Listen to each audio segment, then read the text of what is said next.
Base sa Biblia, meron pong tatlong impyerno na baka hindi mo pa alam. Ito po ay hindi para takutin ka, kundi para bigyan ka ng babala na ang impyerno po ay isang tunay na lugar.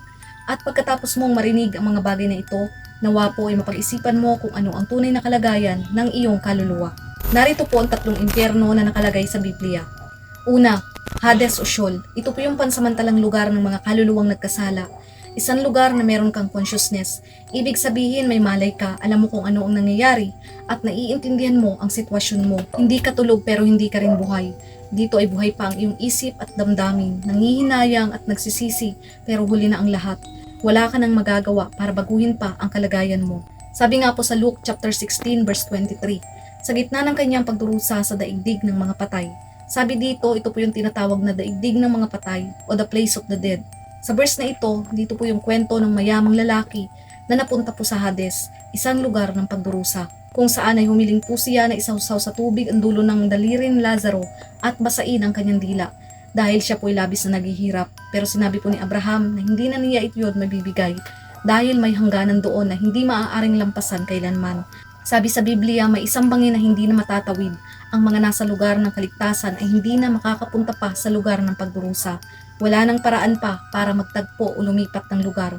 Imagine, nakikita mo ang kaligtasan pero hindi mo na ito mararating kailanman. Ikalawa, Tartarus o madilim na hukay. Ito po yung lugar na kulungan ng mga nahulog o nagkasalang anghel. Ang Tartarus ay isang malalim at madilim at bilangguan sa ilalim ng lupa. Ito po ay mas malalim pa sa Hades. Sabi nga po sa 2 Pedro chapter 2 verse 4, kahit nga ang mga anghel ay hindi kinaawaan ng Diyos nang nagkasala sila.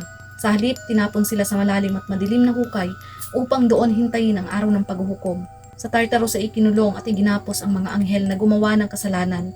Ayon din po sa aklat ng pahayag, kasama rin doon ang kanilang pinunong anghel na si Abaddon. Sila ngayon po ay naghihintay para sa kanilang paghuhukom. Ito po yung lugar na wala ng liwanag, wala ng pag-asa. Kung ang mga anghel nga na mas malakas, mas matalino, at mas makapangyarihan sa tao ay hindi nakatakas sa paghatol ng Panginoon dahil sa paggawa nila ng kasalanan, paano pa kaya tayong mga taong nagpapatuloy na tumalikod at gumagawa ng kasalanan sa harapan ng Diyos? Ikatlo, Gehenna, ang lawa ng apoy o permanenteng kaparusahan. Ito po yung hell o final destination ng isang permanenteng kaparusahan o ikalawang kamatayan para sa mga taong nagkasala.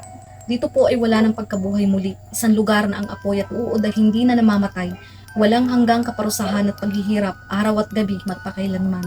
Sabi sa pahayag 20 verse 14, pagkatapos ay itinapon din sa lawa ng apoy ang kamatayan at ang daigdig ng mga patay. Ang lawa ng apoy ay ang pangalawang kamatayan. Ang impyerno po ay isang lugar ng pagdurusa na orihinal na inihanda ng Diyos para sa dyablo at sa kanyang mga kampon, pero nakakalungkot na may mga taong pinipili ito. Sabi po sa Mateo 13 verse 50, ang mga taong masasama ay itatapon sa hurno ng apoy, kung saan may pagtangis at pangangalit ng mga ngipin.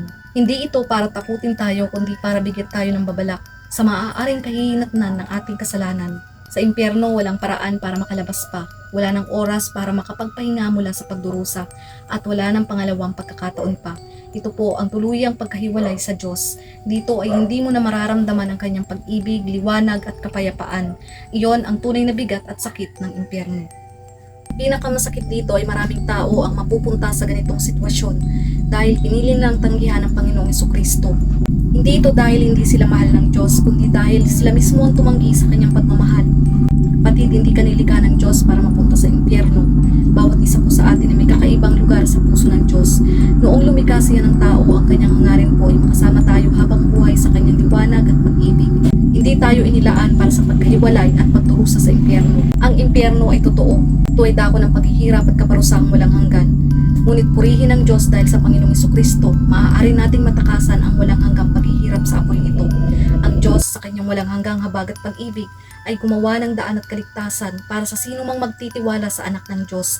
Ang Panginoong Jesucristo ay naghanda ng daan para sa ating kaligtasan. Namatay siya para iligtas tayo mula sa mga kahihinatnan ng ating mga kasalanan. Ngayon, binibigyan niya tayo ng pagpipilian na buksan ang ating puso sa Kanya, tanggapin ang Kanyang pagtubos, at hayaan siyang gabayan ka patungo sa buhay na walang hanggan.